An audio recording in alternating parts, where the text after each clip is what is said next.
Welcome back. We are now ready for our second video lecture, and this is going to be broken down into two parts. The first part is going to be osmosis diffusion, and the second part we're going to talk about transport and different types of transport. So osmosis and diffusion, let's get a couple of definitions. Diffusion is a movement of any molecule. There's the key right there, any molecule. And whether we talk about diffusion or osmosis, it's always greater to lesser concentration. That's the key, greater to lesser concentration. You do need to be careful because sometimes they will word it, if you're looking at water, they may say, well, the solutes are therefore moving from lesser to greater. It depends on the situation, so just read very carefully. And so as I mentioned, osmosis is the diffusion of only water, and again, greater to lesser concentration. So the direction really depends on the water and the solute. And we'll get to that in just a second, what each one means. So when we're talking about solutes and solvents, a solution is a solute and its solvent. So solutes can be anything that's dissolved. Sugar is an example I have. It could be salt. It could be, if you're mixing Kool-Aid, it could be the packet of Kool-Aid. And the solvent, the universal solvent, is water. When you get to chemistry, you may have some solvents that are actual alcohols. It just depends on what the solute can be dissolved in. But the two together is called a solution. So this is just an illustration. We'll get to this in just a second. This is a membrane, and there's holes in it for a reason. But basically, just in nature, everything wants to be balanced out. So there's a tendency for molecules to move to be balanced out. So in this instant, I have a lot more molecules on the right than I do the left. So they're going to want to move across this membrane to equal out. So greater to lesser concentration, if you can visualize that. Now this is where it gets a little confusing. We're going to have a bunch of terms, and they're going to sound like they mean the same. And at the very end of the presentation, I will go kind of a slide to wrap everything up so you know when to use which term the correct way. So let's start with hypo and hypertonic. Now these are solutions. And the prefix hyper and hypo is going to be talking about the solutes. Okay, that's the key. So, and it's going to be referring to the direction that solutes in water will be moving. But when I'm defining, the hyper and hypo is talking about what are the solutes in the solution doing. So hyper means high, or you can even say it means more. So if I have a high concentration, so it sounds like hyper high, I have more solutes than I do water. So it's highly concentrated.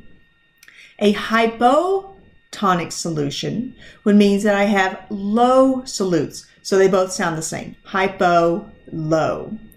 And it's always the opposite. So if you can see, look here, for the hyper, I have high solutes, and the opposite is low water, which is my solvent in this case. Hypo, low solutes, and the opposite is the high solvent or the high water. Okay, so you may want to pause it here and just read through everything. I'm not going to read everything to you, but I do want to point out some things, and I'm going to come back to this slide in just a second.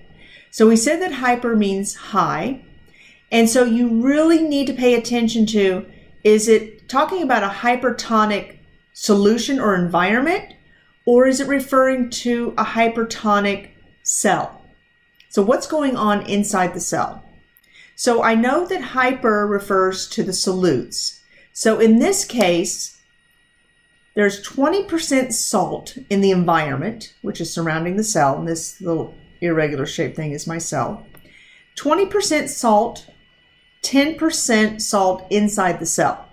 So I have a higher concentration of salt in the environment than I do inside the cell.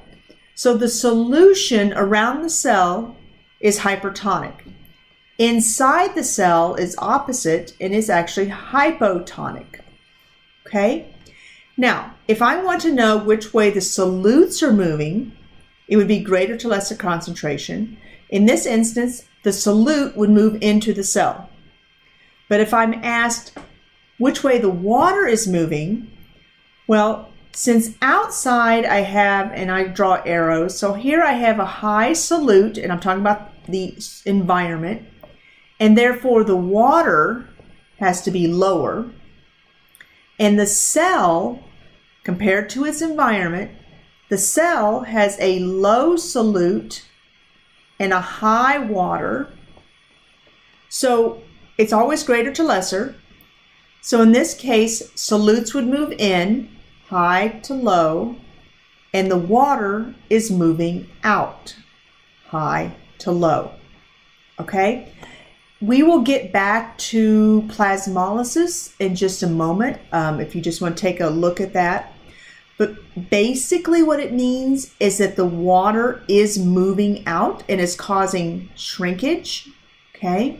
So if this was an animal cell, it would be shriveling up. Plant cell, like when you don't water your plant, it's going to shrivel up the cells. Okay? And there's a little fact at the bottom there if you want to pause this and take a look at that. So here's a question you might see on a test, for example. So when the solution inside the cell is hypertonic, relative means compared. So we'll say that's compared to its environment. So I need to focus on hypertonic, and we're talking about the cell, and the environment is going to be the opposite, but I want to focus on the water. Which way is the water moving? So until you get the hang of this, I would always recommend drawing it out. So let's draw this out. So the cell is hypertonic. So hyper refers to the solutes. So I have high solutes. The water is the opposite. So the water is low. Compared to the environment, so it's the opposite again. So it's a hypotonic environment, so low solutes, and the opposite, high water. So I'm going to move from an area of greater to lesser concentration. So in this case, the solutes are moving from the cell to the environment, and the water is moving from the environment into the cell. My question asked, which way will the water move? And the answer would be the water would move into the cell from the environment, or however you want to word that. It just need to be clear that it's moving into the cell from the environment. Okay? So hopefully that makes sense. You might want to go back and practice this again, take a look at it, but you really need to understand the terminology. That's going to help the most. And what am I talking about? Hypo, hyper, solutes. Everything's always the opposite. Just keep that in mind. And the focus is hypo or hyper talking about cell, or is it talking about the environment? Is it asking me which way the water's moving? Is it asking me which way the solutes are moving? So those are things you always need to ask yourself as you're answering any question. Okay, so let's jump in and let's look at hypotonic. Okay, hypo means low, and we're talking about the solutes. So when I compare the two, the solution, I'm looking at the environment, okay? And I can see that because my salt compared to my cell is a lower percentage. So my environment, I'm going to get rid of this box. So my environment has a low solute, and then my water is the opposite, okay? My cell, so I'm going to draw a little line here, compared to the environment, the solute is high. Oops. Try that again. So the solute is higher than the environment, and the opposite, the water is lower. So, which way is the water moving? Greater to lesser concentration. So it's moving from the environment into the cell, and the solutes are moving out. Again, you might want to pause the video and read through this. I'm not going to spend a lot of time. We'll get back to turgor pressure in just a moment, okay? And then I'll also talk about what it means by lysing or bursting. Okay, so just read that and then we'll explain it a little bit later. So let me get rid of all of this. Okay, so let's do another question. So the solution inside the cell is hypotonic. Hypo means low, so the solutes are low. Whatever that is, it could be salt, it could be sugar, anything. And it's compared to the environment. So I know the environment is going to be hypertonic because it's the opposite. And again, I want to know the direction the water will move. Draw it out, unless you can visualize it. So the cell is hypo, low solute, high water. The environment is high, because it's the opposite, high solute, low water. So hypo is low, and so the solutes are going to move into the cell, and the water is going to move out of the cell, from the cell to the environment. Okay, hopefully that made a little more sense, a little quicker that time. So that's hyper and hypo. So I mentioned at the beginning that it's natural for cells and environments. They want to be balanced out. Everything wants to be equalized. So if you ever dump Kool-Aid into a pitcher of water and you just let it sit there, you don't stir it, you don't move it, doesn't it disperse out and then finally it's all one color? It's kind of reached equilibrium. So by natural, it wants to move from greater to lesser concentration and equal out. Once it does that, it's referred to as an isotonic solution. That means it's reached equilibrium. There is no more movement. So if you look at my illustration here, I have 10% salt in my environment and I have 10% salt inside my cell. There's no more movement. And the same thing is going to be for the water. So if I were to draw this and it asked me which way the water is moving, it's not moving. It's reached equilibrium. So to illustrate that, to draw that, I draw an arrow that has an arrowhead on both sides. That means there's no movement. It's not going in one direction or the other. So iso means the same. So if I were to draw this out like I did on my other two illustrations, so the cell compared to the environment, high to high, there's no movement. Low solute, no movement. And this is another example. Now I've got lower water inside and out, and I have high solute inside and out. But you have to draw the arrowheads on both ends. You cannot just put a line. That doesn't tell me anything, okay? Because I could say, oh, okay, well, it's going to move that way, but it actually does not. You have to put arrowheads on both ends to show there's no movement, okay? That's a common mistake on a worksheet that you'll do later. Okay, so that's kind of osmosis and diffusion. Now let's jump into part 2 on transport. So on this, we have two types of transport that we're going to focus on. There's a lot of other types of transport, but just for this course, we're going to look at two. One is passive and one is active. And the difference between the two is, does it use an energy to help move molecules? That's the bottom line. And the chemical energy it's focusing on is my ATP. We've seen this before. Does the molecule need help or energy to move across, and more likely it's across to a membrane?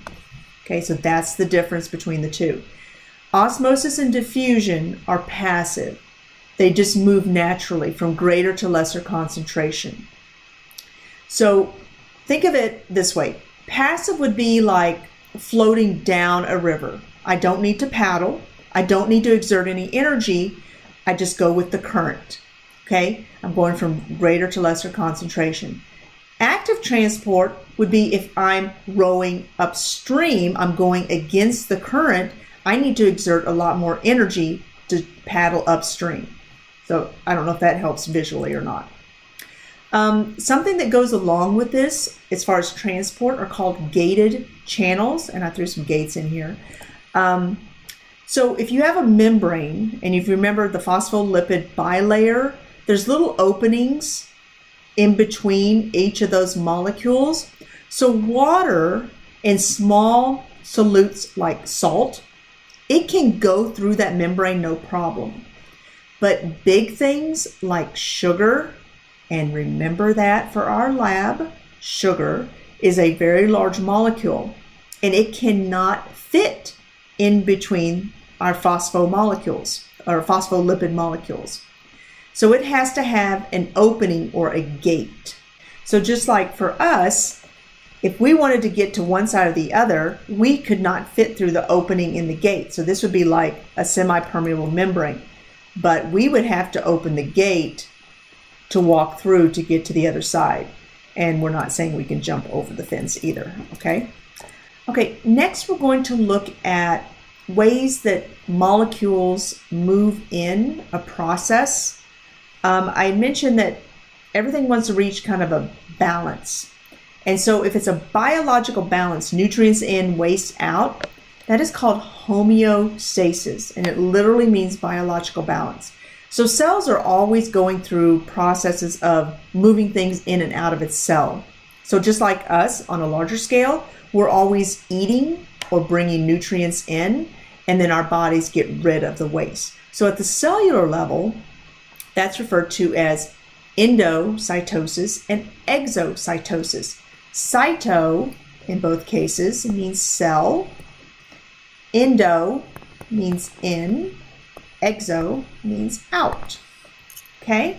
And we're looking at the cellular level. Remember that. Oops. So endocytosis, we said, is bringing into the cell, and they actually break it down even further into the size of the molecule. So pino, okay, know that prefix. This is the cell, and this is the cell. So, and then I had this other term, phago. So pino is anything really small and tiny, like a fluid, water. That's pinocytosis, when it brings water into the cell. Phagocytosis, that would be a very large molecule, and there's some cells, like a white blood cell, that's what WBC means. When we get an infection or sick, a white blood cell will actually go and engulf any kind of foreign invaders, which in most cases would be like a bacteria or anything else that would be causing the infection. So it engulfs it, brings it into it, and it breaks it down. So this is an example here. We have phagocytosis. You can see it brings in large molecules. Pinocytosis brings in tiny little molecules. And it depends on the organism, or it depends on the cell. And so this is phagocytosis, to where you have on this side, this is an amoeba, an actual organism, and it's bringing in this large piece of food, and it engulfs it, and it's going to break that down with digestive system. And this would be like a white blood cell right here. Okay, so that's a white blood cell. Okay. Another term, and remember, at the end I'm going to go over how to differentiate all of these. Plasmolysis, and remember we saw this word earlier. So if we go back to hypertonic environments, when we look at plasmolysis, so let's look at this and draw this out. So we have a hypotonic cell. So hypo is solutes, so I have low solutes, compared to my environment is hyper, high solutes, okay? So greater to lesser concentration, I know that the solutes are moving in and the water's moving out. My focus, when I'm looking at plasmolysis, is my cell. So water is leaving my cell. When water leaves my cell, I'm losing pressure. Okay? It's a special kind of pressure called turgor pressure. So think of it when I have a helium balloon and I let it sit in my room for a long period of time, the pressure decreases and it deflates. So as I lose water in my cell, it deflates. And when it does that, the cell is going to shrivel and wilt. Okay? So hopefully that makes sense. I threw in another term there, turgor pressure. If you take an upper level biology class like AP Bio, you'll get more into that turgor pressure and how it affects cells. So what's going to happen is that when the water is leaving through the process of plasmolysis, because I have more solutes going in, the plant's going to shrivel. Okay, cytolysis. Do you remember that we said that cyto means cell? So this is how you can remember it. So this is telling me that the cell is going to increase or swell. So the cell will swell. Easy way to remember that. So what really happens, focused on the cell again in this situation, hyper, high solutes, compared to the environment, which is the opposite. So my solutes are moving out, my water's moving in. And when my water moves in, it's swelling. So that would be like me taking a deflated balloon and blowing it up. I'm adding pressure inside and it's swelling. And turgor pressure is always talking about water, okay? So what's going to result, plant cells, it's going to perk back up. So like in August, when you don't water your plants, plasmolysis takes place and my plant shrivels and wilts. When I water my plants, water is brought in, high turgor pressure, and my plant is perky again. And they won't swell anymore because there is a structure that keeps it from bursting. And that is the cell wall.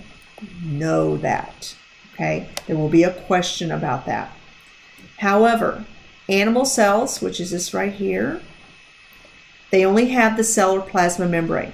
Okay, so in some instances, if too much fluid goes into a cell, it could burst. It doesn't happen often, but it is possible. So here's the slide I was talking about earlier. So when do I know to use which term? How do I know to do this? So I've got plasmolysis and cytolysis. Let me just pull all this up. Hypotonic, hypertonic, isotonic. I've got turgor, like my turgor pressure. And then I have equilibrium. So if I'm looking at hypo, hyper, and isotonic, that is the direction things are moving. Is it moving in the cell, out of the cell? So those are directions. If I'm talking about turgor, and again, that's only water, that's the action. Is it swelling? Is it shrinking? Okay, so that's kind of like a verb. And then the result, what is my condition after this has taken place? So if I have water moving in and out, that's a direction. That's hypo, hyper, and isotonic. The action of it swelling or shrinking because of that movement is turgor pressure, if I'm talking about water. The condition is the result. The result is plasmolysis, which is shrinking, or cytolysis, swelling. Okay, hopefully that cleared it up a little bit. So be careful on the terms you use. And then when I have an isotonic situation, there's no more movement, I've reached a state of equilibrium or homeostasis. I could add homeostasis here, okay? I know those are a lot of terms. Just make sure you take a look at it. We will have practice worksheets as far as hypo, hyper, and isotonic, so you understand moving from greater to lesser concentration. And like always, you can ask me questions in class. Talk to you later.